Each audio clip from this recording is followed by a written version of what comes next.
오늘의 하나님의 말씀은 창세기 34장 23절입니다. 그리하면 그들의 생축과 제산과 그 모든 짐승이 우리의 소유가 되지 않겠느냐. 설교 제목은 삶의 터전을 선택하는 데 필요한 사전 기도입니다. 우리 한국 민족이 한 국가로 태동하면서 왜 우리가 다른 나라와 다르게 존재해야 될 이유를 표방하기를 홍익인간, 널리 세상을 이롭게 함이라고 하였습니다. 이 세상에는 국가가 많지만 이런 면에서 인류 공용에 이바지 않은 국가가 없기 때문에 어쩔 수 없이 우리가 분연히 일어나 한 국가를 세우게 되었다는 것입니다.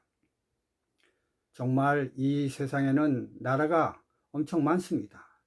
그러나 우리나라처럼 이렇게 철학적으로 긍지를 가지는 이런 목표를 정한 나라는 제가 생각하기엔 한국이 유일하다라고 생각됩니다. 김구 선생님의 나의 소원, 내가 원하는 나라, 우리나라 라는 글을 읽어 드리겠습니다. 나는 우리나라가 세계에서 가장 아름다운 나라가 되기를 원한다. 가장 부강한 나라가 되기를 원하는 것이 아니라 내가 남의 침략에 가슴이 아팠으니 내 나라가 남을 침략하는 것을 원치 않는다. 우리의 경제력은 우리의 생활을 풍족히 할 만하고 우리의 국방력은 남의 침략을 막을 만하면 족하다. 오직 우리가 한없이 가지고 싶은 것은 높은 문화의 힘이다. 문화의 힘은 우리 자신을 행복하게 하고 나아가서 남에게 행복을 주기 때문이다. 정말 놀라운 말씀이라고 생각이 듭니다. 요즘 우리나라를 대표하는 가수 방탄소년단이라는 그룹이 있습니다.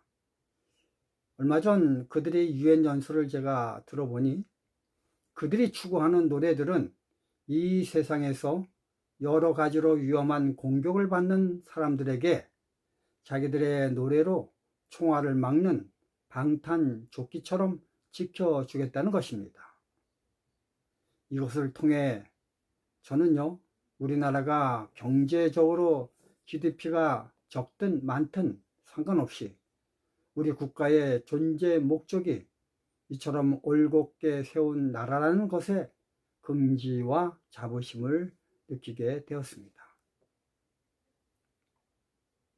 미국이란 나라가 이 세상에서 저처럼 독보적인 부와 힘을 가지게 된 것은 그 나라가 표방한 청교도 이념의 힘 때문이었습니다.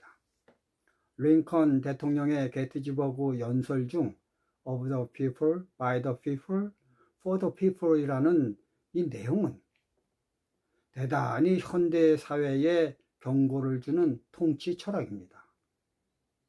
그런데 문제는 이런 어린 양 같은 나라가 변질되어 두 뿔로 동서남북을 들이받는 양으로 변질된다는 것입니다.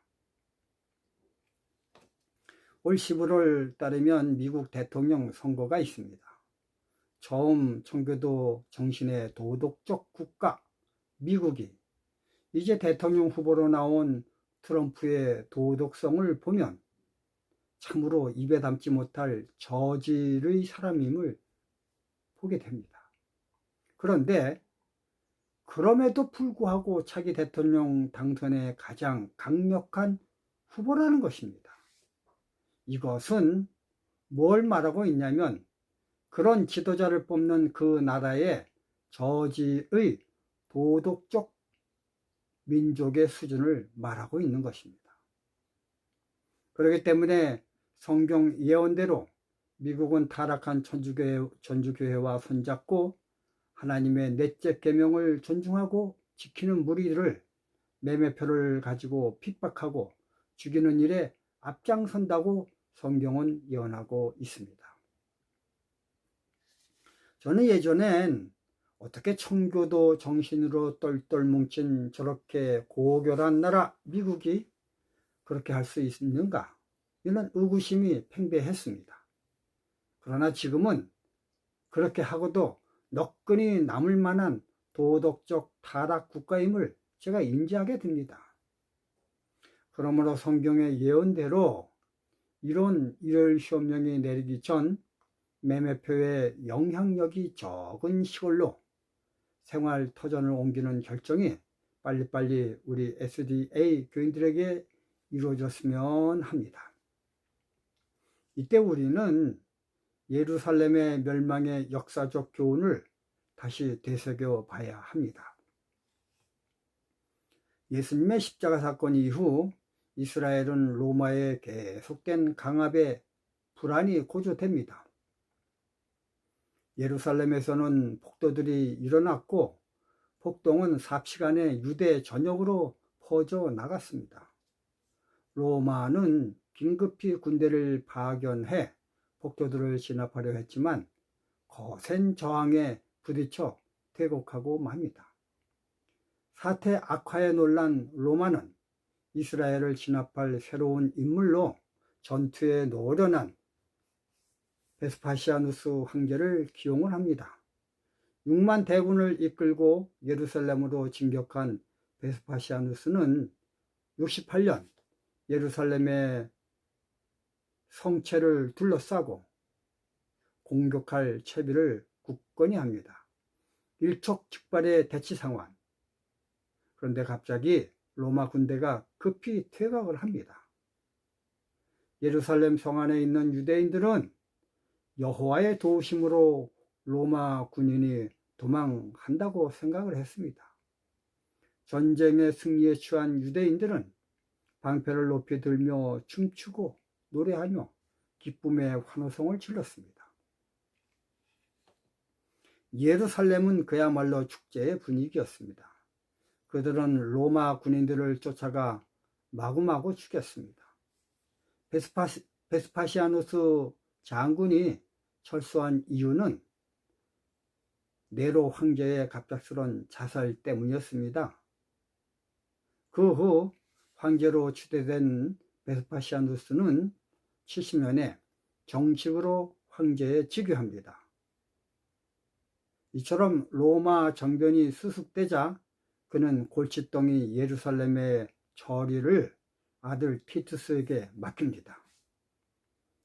티투스는 치밀한 계획 아래 8만 대군을 이끌고 예루살렘 공작전을 펼친 후 성경 예언대로 돌 하나 돌 위에 남지 않을 정도로 완전 멸망시키고 파괴시킵니다. 그런데 우리가 예루살렘 멸망 역사에서 알아야 할 한 가지 중요한 사건이 있습니다. 그것은 로마 군대가 후퇴할 때 많은 유대인들은 환호하며 로마 군대의 뒤를 쳤지만 소수의 군중들은 그때를 이용하여 조용히 예루살렘을 빠져나와 시골로 도망쳤습니다. 그러한 환경이 바로 현대판 예루살렘 멸망 전 SDA 교인들에게 전달된 기별입니다. 속히 대도시를 빠져나와 매매표의 위험에서 벗어나는 시골로 거주지를 옮기라는 기별이 남은 백성에게 주어졌습니다. 들을 귀가 있는 자는 들을진저. 처음으로 돌아가겠습니다. 평화의 하나님을 믿는 야곱이 이처럼 남들의 재산을 힘으로 뺏으려는 음흉한 세겜 백성들이 사는 도성 앞에 땅을 사서 집을 짓고 살려고 합니다. 이러한 환경에서 살려고 했다면 야곱은 도대체 왜, 뭐 때문에 하란 땅에서 나왔습니까? 야곱이 집터를 잘못 선택한 결과 결국 딸 디나 사건이 터지지 않았습니까? 이건 디나에게 책임을 묻기 전 이런 생활 터전을 선택한 야곱의 실수를 문제 삼아야 합니다. 그 수많은 장소 중 왜 이처럼 이기적이고 야욕적이고 욕심적인 세겜성 앞에 깃털을 잡았습니까? 이와 같이 신앙하는 사람들은 자기가 사는 집의 환경을 대단히 주의 깊게 살펴보고 결정해야 합니다. 물론 한국 땅 어디를 가든지 세겜성 주민들의 정신적 상태와 동일한 사람들의 거주지가 만연합니다. 제가 중국에서 추방된 후 5번에 걸쳐 시골로 거주지를 옮겼는데요. 그 중에서 3번은 오로지 철저한 시골 주민들의 시커먼 마음의 텃세로 인해 옮길 수밖에 없었습니다. 이것을 통해 SDA 성도들이 무작정 시골로 온다는 것도 그리 쉬운 일이 아님을 경험하게 되었습니다. 도시를 떠나 시골로 생활 터전을 옮기는 것은 초기 단계부터 대단히 신중을 기하고 먼저 시골 생활을 결정한 성도들의 지도가 매우 필요하다는 것을 발견하게 되었습니다. 그렇다고 시골 생활을 먼저 결정한 사람들을 무조건 신뢰하는 것도 문제가 됩니다. 왜냐하면 그들 중 몇몇의 사람들은 우리 믿음을 부정한 시기파, 절기파, 노아방주파, 개혁파 등등의 영향을 받고 시골로 들어온 사람들이기 때문입니다. 이들은 믿음으로 십자가를 바라보는 힘으로 품성 변화를 하기보단 자기의 능동적 능력으로 건강개혁을 함으로 가짜 품성 변화를 주장하는 사람들이 종종 있기 때문입니다. 겉으로 보기에는 고결하고 결단력 있고 절제된 생활을 하는 것처럼 보이지만 그러나 그들의 신앙 생활 속에서는 예수 기쁨의 능력 없이 초기 루터처럼 고행으로 변화하려는 천주교 정신이 팽배한 것입니다. 예수님께서는 환난 때 안식일이나 겨울이 되지 않도록 기도하라고 말씀하셨습니다.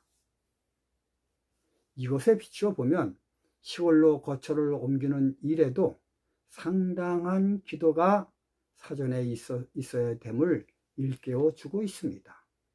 기도 없이 그냥 무작정 야곱처럼 결정하면 안 된다는 것을 오늘 말씀을 통해 깊이 깨닫게 됩니다.